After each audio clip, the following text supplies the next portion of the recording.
Je fais partie des scouts, je vends du chocolat. Êtes-vous intéressé? Excuse-moi, Game, est-ce qu'on recommence? Bonjour! Bonjour, avec plaisir. Merci, toi. Lui, c'est l'architecte Henri Clinge, un fier papa. Puis ça, ben oui, c'est moi. C'est qui ça? C'est quoi? C'est un ancêtre de famille. Je vois les ressemblances là, de famille. Ouais.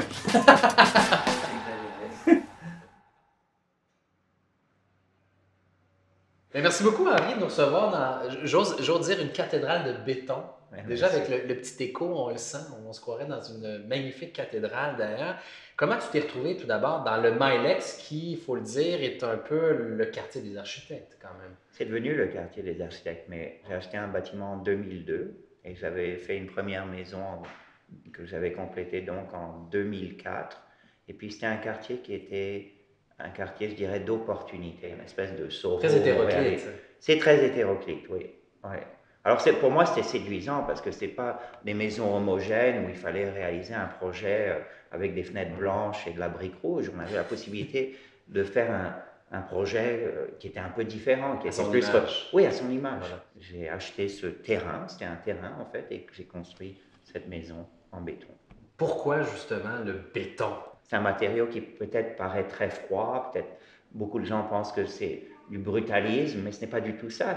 Le Panthéon était un bâtiment qui a été réalisé en béton, et ainsi que de nombreux bâtiments. Pour moi, le béton, il y a une patine, il y a des imperfections qui sont beaucoup plus intéressantes qu'une surface complètement homogène. Puis aussi, en parallèle, il y a plusieurs architectes qui ont travaillé le béton qui m'ont particulièrement intéressé, Ah oui? que ce soit Tadao Ando, évidemment, au Japon, mais aussi en Suisse, Valerio Olgiati ou beaucoup d'autres. Même quand je pense, par exemple, ici à Montréal, à la maison de Jacques Rousseau, qui a été réalisée sur Marianne, Ben oui. qui était pour moi, je me rappelle de l'ouverture de cette maison, c'était quand même une maison qui était exceptionnelle et qui est très différente de la mienne, qui est peut-être plus représentative de sa propre personnalité. Alors, le béton, c'est un matériau, on peut quand même s'exprimer d'une façon très intéressante. Parce que j'imagine que c'est un peu plus dispendieux qu'une maison traditionnelle. Ce Un l'est, béton ce comme ça. l'est. Les gens s'imaginent que c'est moins cher, mais ce ne l'est pas. Comme toute l'architecture contemporaine, la moulure disparaît, alors on n'achète pas la moulure, mais la ligne entre le plancher et le mur doit être parfaitement droite, sinon le défaut se voit tout de suite. Alors, la main-d'œuvre remplace les matériaux et la main-d'œuvre coûte plus cher. Alors, c'est la même chose pour le béton, beaucoup de main-d'œuvre.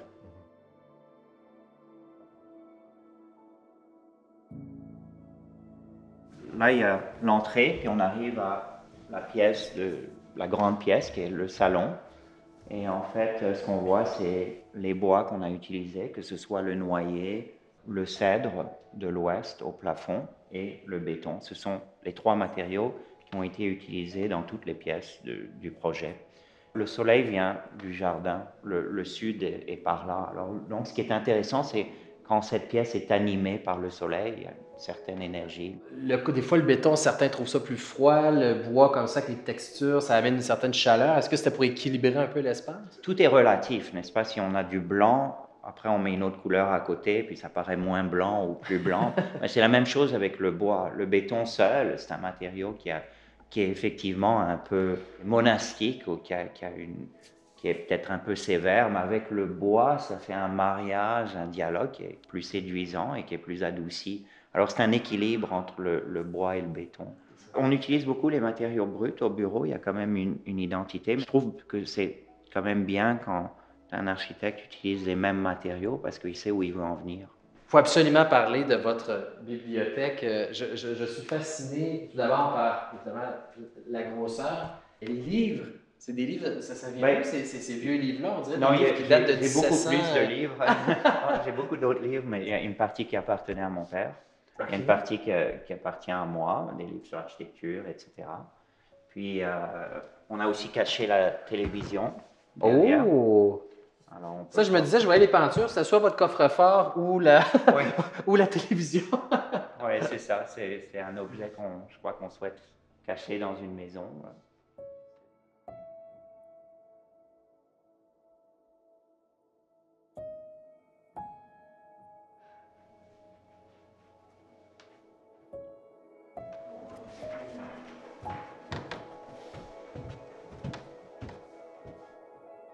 Alors voilà, on a notre chambre ici, une autre chambre ici à la vue du parc.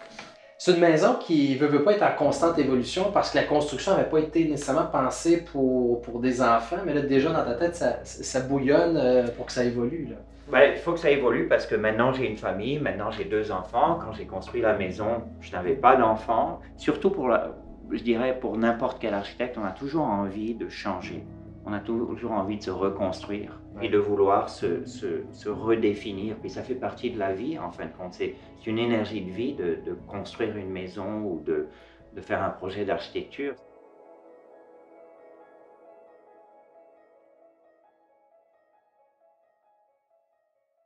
Donc là, on s'en va au bureau. On a une très longue marche à faire.